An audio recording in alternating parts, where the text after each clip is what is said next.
अँकर वर्ड म्हणजे काय? त्याचे 3 प्रकार: पॉवर वर्ड 1, पॉवर वर्ड 2 आणि ॲक्शन वर्ड. आणि ते वाक्यात किती महत्त्वाचे असतात हे आपण शिकलो आहोत.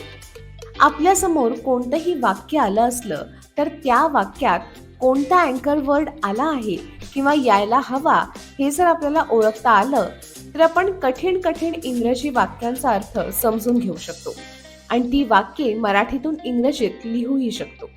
पण त्यासाठी आपल्याला अँकर वर्डचा स्क्रीनवर दिसत असलेला टेबल अगदी तोंडपाठ असला पाहिजे. चला तर मग अँकर वर्ड कसे ओळखायचे ते आपण काही वाक्यांच्या मदतीने शिकूया. आपलं पहिलं वाक्य आहे, they are very busy today. या वाक्यात कोणता अँकर वर्ड आला आहे का? आर. हा कुठल्या प्रकारचा अँकर वर्ड आहे? Power word 1. अँकर वर्डचा जो काळ असतो तोच संपूर्ण वाक्याचा काळ असतो. म्हणून आर हा प्रेझेंट टेन्स मधील अँकर वर्ड असल्यामुळे हे वाक्य सुद्धा प्रेझेंट टेन्स मधलं आहे. जर या वाक्यात ही, शी, इट यापैकी एखादा प्रोनाउन असला तर आपल्या वाक्यात प्रेझेंट टेन्स मधील इज हा पॉवर वर्ड 1 आला असता.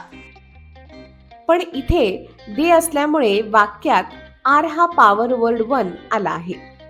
आपलं दुसरं वाक्य आहे, I had a big teddy bear in my childhood. या वाक्यात हॅड हा अँकर वर्ड आला आहे. हॅड हा पॉवर वर्ड 1 आहे की पॉवर वर्ड 2? तर हॅड हा पॉवर वर्ड 2 आहे. वाक्य जर प्रेझेंट टेन्स मध्ये असेल तर वाक्यात हॅव आणि हॅज हे पॉवर वर्ड 2 येतात.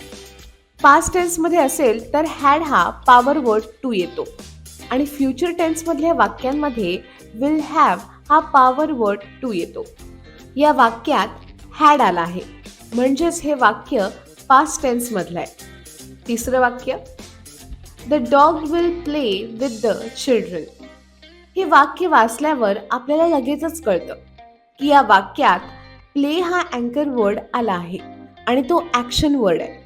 पण या प्लेच्या आधी विल आल्यामुळे तो फ्युचर टेन्स मधला ॲक्शन वर्ड आहे. He was at the theatre with me. या वाक्यात पॉवर वर्ड 1 आला आहे. कोणता पॉवर वर्ड 1 आला आहे? वॉज. वॉज वरून आपल्याला कळतं की हे वाक्य पास्ट टेन्स मधलं आहे. आता आपण एक शेवटचं वाक्य बघूया. She has a lecture in the morning. कोणता अँकर वर्ड दिसतोय आपल्याला या वाक्यात? हॅज. हॅज काय आहे? Power word 2. हॅज आलाय म्हणजे हे वाक्य प्रेझेंट टेन्स मधलं आहे. इथे शी हा प्रोनाउन आलाय म्हणून हॅज आला. जर आय, यू, वी, दे पैकी असतं तर कोणता प्रोनाउन आला असता? हॅव. तर अशा प्रकारे या व्हिडिओमध्ये आपण वाक्यातला अँकर वर्ड ओळखायचा कसा हे शिकलो. महाराष्ट्र होतो इंग्लिश साक्षर. तुम्ही मागे राहू नका. लीप फॉरवर्ड विकसित टेक्निकचा वापर करून तुमचा वर्ग इंग्लिश साक्षर करा.